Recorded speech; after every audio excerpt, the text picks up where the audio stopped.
안녕하세요. 소영 목사가 들려주는 신앙의 집을 바르게 짓는 사람들의 교회 신집사 교회에 오신 것을 환영합니다. 생활 속으로에서는 제목 간증을 여러분에게 들려드릴 것입니다. 제목 간증을 통해서 여러분의 삶 속에서도 똑같은 적용을 해보신다면 큰 은혜가 여러분에게 넘칠 것입니다. 저는 25년 동안 목회자의 아내로서 남편을 내조하면서 생활했습니다. 지금은 목사 안수 받은 지가 3년째 돼가고 있습니다. 저는 지금 외면 죽음과 내면 죽음 중에 외면 죽음에 대한 부분을 말씀드리고자 합니다.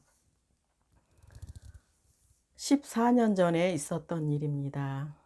제가 46살 때 일입니다. 남편과 함께 부부 동반 목회자 모임에 참석을 하게 되었습니다. 그곳에 갔을 때 친하게 지내는 목사님이 저에게 와서 말씀하시더라고요. 사모님 나와서는 이렇게 조신하고 예의 있고 착하시지만 집에 가면 안 그렇죠? 하고 말씀하셨습니다. 그때 우리 남편은 옆에 있다가 아닙니다. 우리 집사람 변화됐습니다. 이렇게 말씀하셨습니다. 사실 그 목사님의 질문은 많은 가정에게 던져지는 질문과 같았습니다. 많은 성도들이 교회 와서는 예의 있고 친절하고 착하게 이렇게 행동을 하십니다. 그렇지만 집으로 가면 본 모습이 나오게 돼 있습니다. 저도 사실 그와 같은 삶을 살았습니다. 가정에서는 잔소리꾼이었어요. 남편에 대한 어떤 기대치 때문에 이것 좀 고치면 좋겠다, 이것 좀 이렇게 했으면 좋겠다 하는 잔소리를 제가 참 많이 했었습니다. 근데 또 그때 사실 가정에 더 안 좋은 또 사건이 있어서 더 다툼이 좀 많은 상황이었습니다. 남편이 어떤 집회에 참석하고 돌아와서는 저한테 그 집회에 가자고 하더라고요. 근데 다툼도 많은 상황이고 가고 싶지 않았습니다. 그래서 안 가겠다고 했더니 집안 분위기가 좀 험악해졌어요. 며칠 동안 있다가 너무 험악해서 가정의 평화를 위해서 가겠다고 했습니다. 집회에 가면서 저는 결심했습니다. 절대로 회개하지 않겠다. 눈물은 한 방울도 흘리지 않겠다고 결심을 했습니다. 그리고 집회에 참석해서 목사님의 말씀 시간이 있었고 두 번째로 사모님의 간증 시간이 있었습니다. 그 사모님의 간증 시간에 사모님이 자신은 남편과의 사이에 틈이 생기는 걸 원치 않아서 틈이 생기려고 하면 자신의 혀로 남편의 발바닥을 핥는다는 말씀을 했습니다. 저는 그 말씀에서 굉장히 큰 충격을 받았습니다. 제 자신을 돌아보는 계기가 됐고 내 자신한테 엄청난 질문을 하게 됐습니다. 너 뭐가 잘났다고? 너가 뭐가 잘했다고? 넌 잘한 게 아무것도 없다는 자책이 오기 시작했고 회개의 영이 터졌어요.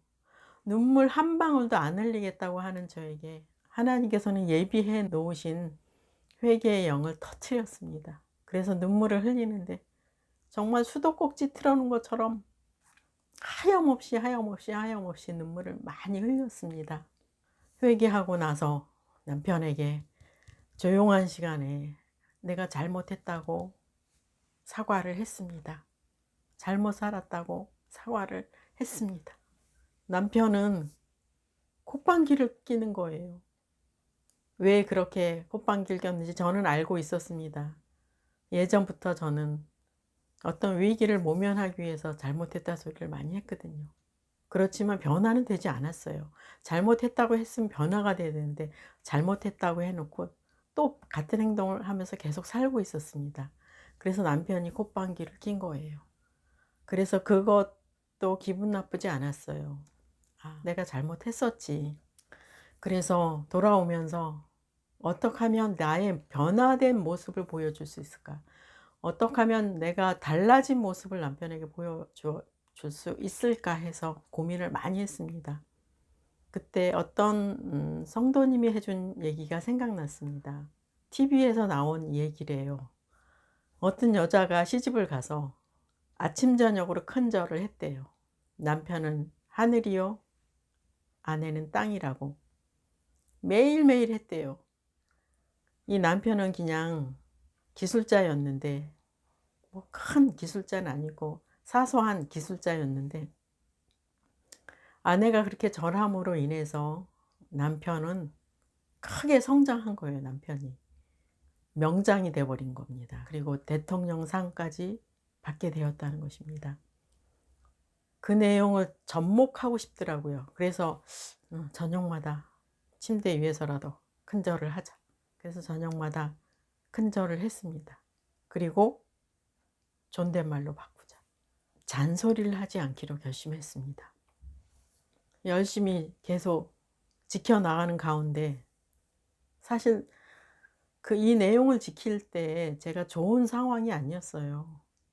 극한 상황이었고 부부 사이가 아주 안 좋을 때 제가 지켜나간 것입니다. 근데 또 한번 정말 잔소리해야 되는 위기가 한번 또 왔습니다. 그것을 참는데 막 식은땀도 나고 힘도 쫙 받고 갑자기 예수님 십자가가 보이더라고요.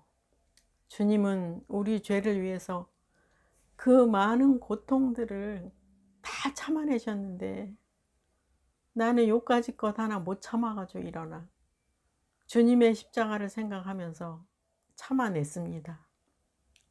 그랬더니 그 뒤에는 더 이상 그런 시험이 오지 않았습니다.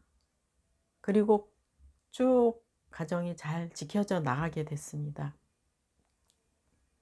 또한 남편으로부터 오는 사랑은 너무나도 큰 사랑이 제게 계속 오기 시작했습니다. 얼마나 저를 사랑해 주시는지, 예수님이 십자가 위에서 죽으신 것만큼 저를 사랑해 주었습니다. 그 사랑에 감복해서 뭐 예수님이 없어도 되지 않나 할 정도로 사랑해 주었습니다. 예수님이 필요 없다는 말이 아니라 그만큼 사랑이 왔다는 것을 말씀드리는 것입니다. 그리고 또 주님이 너무 또 사랑하면 안 되니까 조금은 이렇게 비껴나게 하시면서 가정의 행복을 유지하게 이렇게 해 주셨습니다.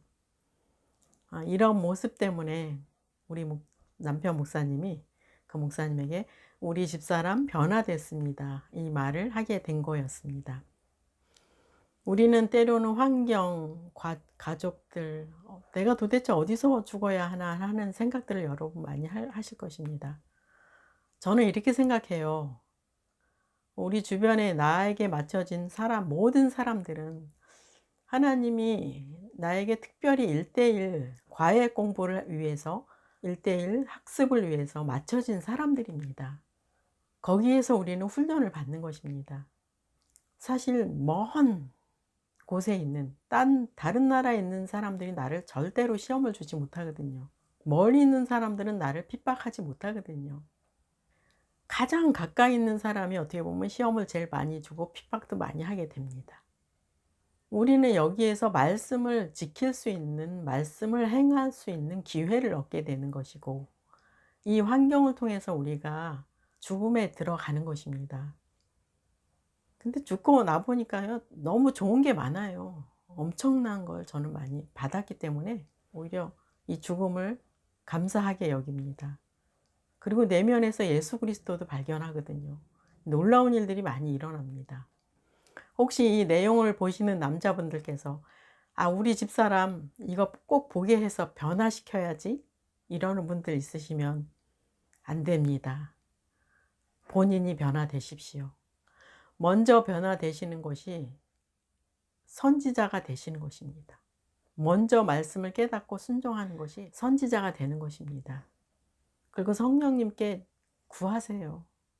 어떻게 내가 무엇을 변화시켜야 될 건가? 성령님께 도움을 구하고 또 성령님께 능력을 받으셔서 행하시기 바랍니다. 예수님의 진리에 배반되지 않는 것이라면 져줘도 괜찮아요. 죽어줘도 괜찮습니다. 예수님의 진리가 아닌 것 같고 목숨 걸고 싸우지 마시기 바랍니다. 우리는 주님의 진리로 살아가는 사람들입니다. 그리고 주님이 함께 하시기 때문에, 주님의 영과 함께 하는 게 더 소중하기 때문에 저는 자아의 죽음을 선택했던 것입니다. 이 내용을 함께 여러분과 나누게 돼서 감사드립니다.